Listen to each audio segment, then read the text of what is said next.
Hello everyone, I'm Navin, working as an assistant professor in the Department of Mechanical Engineering, JJ College of Engineering and Technology.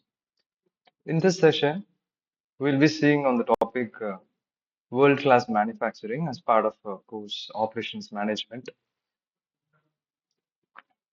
where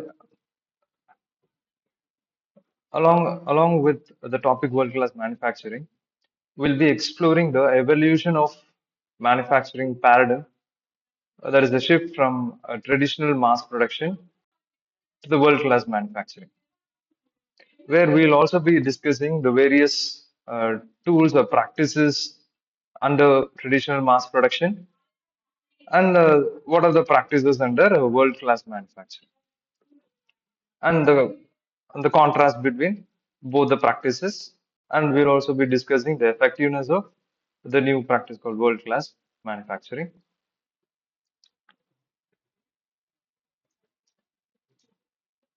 So until the 1970s, there was a widely accepted view of best practice in manufacturing. Firms which had grown on the back of post-war reconstruction sold into stable and relatively undemanding markets. Supply shortages mean that as long as firms could provide the volume at a reasonable price and quality, they would continue to thrive. Given these stable and favorable market conditions, the model which generally strive to achieve was based on some characteristics which we'll be discussing in the upcoming slide.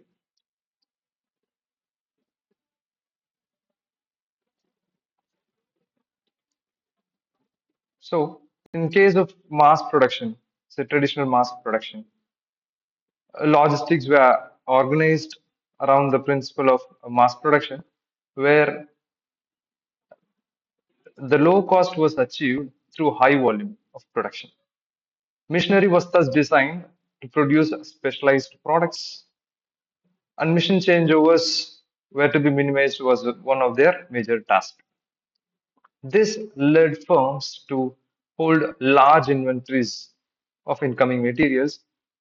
There will be large work in progress as well as large finished products. So there is a thing called just in case inventories, which is that just in case anything might go wrong and interrupt the flow of production, and so they stock the inventories in large quantities. When you talk about quality, quality procedures were designed so as not to get in the way of production flow. So the quality inspection was placed at the end of the production line, and faulty products were reworked before delivery in order to improve the quality.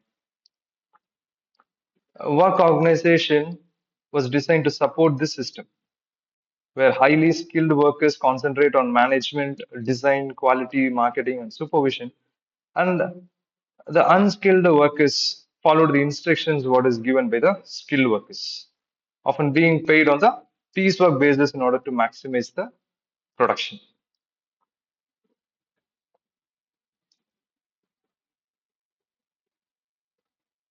These principles of mass production were appropriate as long as markets were stable and undemanding. But once final markets became more heterogeneous and changeable, new principles of production had to be established. And that happened.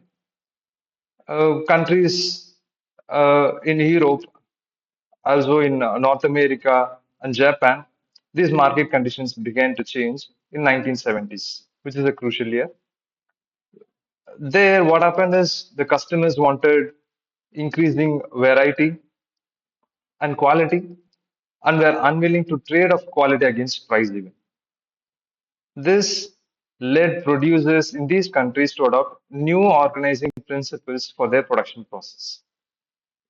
At that period, producers in India or other developing countries were until recently insulated from more demanding markets and continued with outdated forms of manufacturing organization. I'm saying the year 1970s. But now, with trade liberalization, this head in the sand attitude is no longer viable.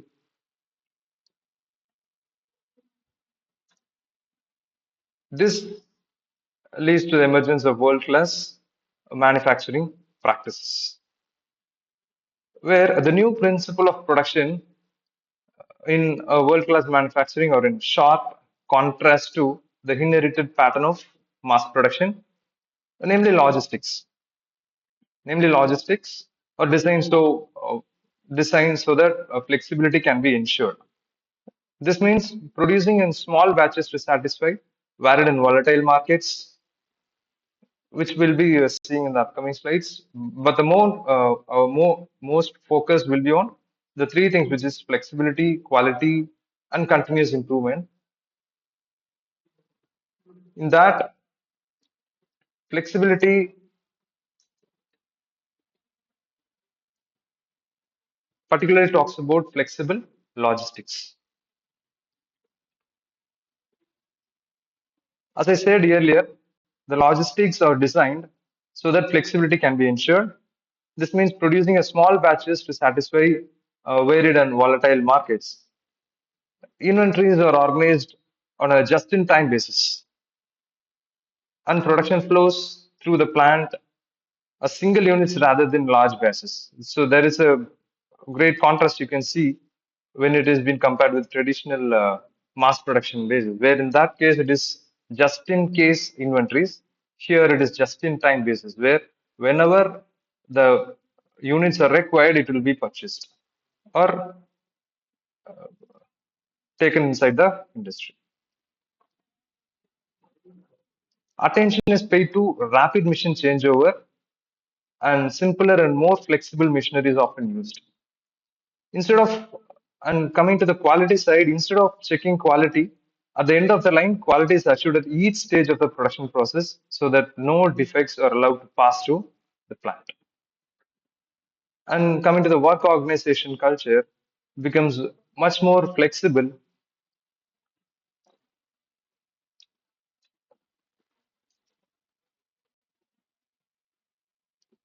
Here, the boundaries between the skilled and unskilled has become very blurred or narrow, where here they talk about multitasking and multi-skilling.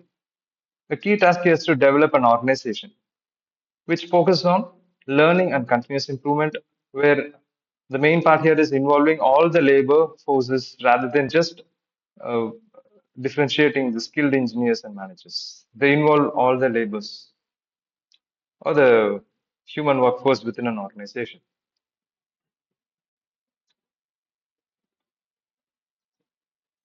So how to achieve this world class manufacturing? There are a large number of tools which can be used to realize these objectives. With regard to production control, inventory, and work organization, some of these are to do with factory layout, others affect production scheduling, mission changeover, quality assurance, and work organization. But there is no universal toolkit that all firms need to adopt in all circumstances. Which tool is relevant depends upon the particular critical success factors in the market in which the firm is operating. And here are some success factors, a common or general success factors, and the world class manufacturing tool that can be used. And also the categories, the measurement indicators, how you can measure the implementation of world class manufacturing tool. First one is, first success factor is cost control. So in order to control the cost, the tool under world class manufacturing can be applied is just in time logistics. As we have seen what it is, also the quality at source. These tools can be incorporated to reduce the cost, and supply chain management tools as well. And if you see the indicators here are how much is the inventory holding is a measure so that it will tell you how effectively you have implemented your WCM tool, which is world class manufacturing tool. One other indicator is say it is the absence of defects. When you find the defects are reducing or declining, you can say the quality at source is working good. And reworks, when there is a reduction in the rework, again you can say the tool you applied is working fine. Similarly, one other success factor you can say is quality. So the tool applied here is statistical process control, foolproofing, they call Pocoyoke, and pattern analysis can be effectively applied. And the indicators are the customer return rates. When you find it is increasing, then the tool applied is effective. And internal reject, rework, scrap rates is reducing, then the tool applied is good. And the supplier quality, if you find it good, then the implementation is fine. And a few other factors are external flexibility, internal flexibility, capacity to change, innovation, capacity.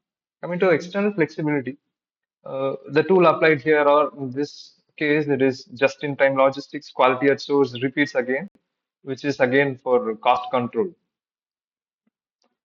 And the indicators here are like order to delivery time, delivery frequency, and reliability. But in this case, if you see just-in-time logistics, where you will be increasing the frequency of order, but when the order to delivery time, if you find it more, then this won't work here. This case. So delivery frequencies and order to delivery time has to be considered here in adopting this particular tool in your organization. This is one major or one critical success factor to be achieved. The other one is internal flexibility within the organization is the layouts. Coming to layouts, the optimized one is cellular layouts, single unit flow, the Kanban system, the well-known Kanban system, and the SMED, single minute exchange of ties or some of the tools you can apply. And the indicators are mission changeover times, batch sizes, inventory, throughput, and mission utilization. How much time you are using the machine is for how much time you have reduced in the setup time using the SMED process.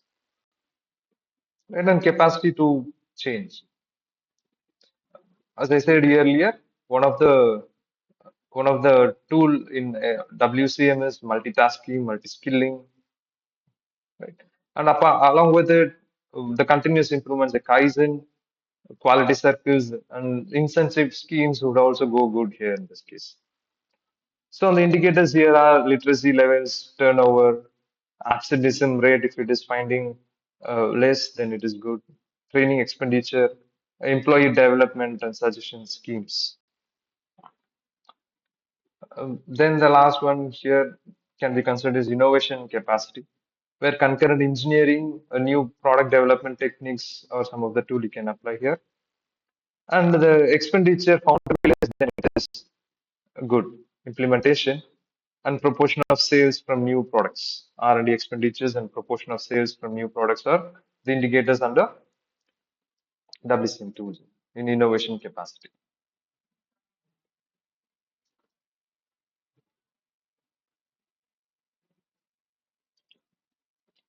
So, world-class manufacturers are those that demonstrate industry best practice.